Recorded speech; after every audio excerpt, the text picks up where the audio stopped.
विशालगडावरील मशिदीवर हल्ला करणाऱ्या समाजकंटकांवर कठोर कारवाई करा, अशा मागणीचं निवेदन समाजवादी पार्टीच्या वतीनं जिल्हाधिकाऱ्यांना देण्यात आलंय। अल्पसंख्याक मुस्लिम समाजामध्ये दहशत निर्माण करण्याच्या उद्देशानं राज्यात जातीय तेढ निर्माण करून अशांतता पसरवण्यासाठी काही समाजकंटकांकडून मशिदीची तोडफोड करण्यात आली होती। तसेच तेथील स्थानिक रहिवाशांना मारहाणही करण्यात आली होती।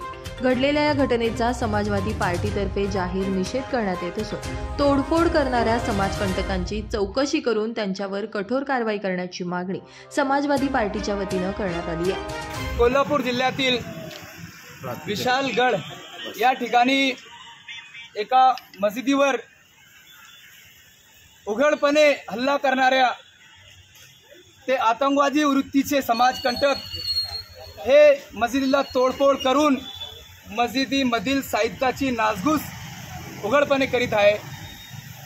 तिथेच न थांबता महिलांना व मुलांना मारहाण देखील ते करत आहे आणि हे सर्व कृत्य जे आहे ते महाराष्ट्र पोलिसांच्या डोळ्यात देखत सुरू असताना सुद्धा काही एक त्यांच्यावर कारवाई न होणे ही फार शोकांतिक आहे।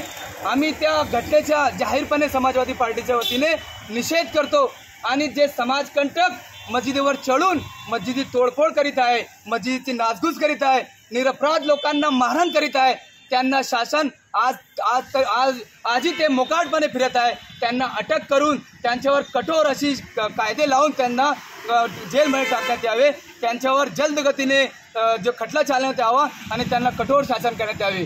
आणि जे नुकसान या आतंकवाद्यांनी केलेले आहे, जे नुकसान या समाजकंटकांनी केलेले आहे, त्या नुकसानाची भरपाई या महाराष्ट्र सरकारने करावी आणि त्यांना त्याच्या बदल्यात त्यांना मोबदला द्यावा आणि भविष्यात असे आतंकवादींना खुलेआम सूट मिळू नये म्हणून त्वरित याची गंभीर दखल शासनाने घ्यावी।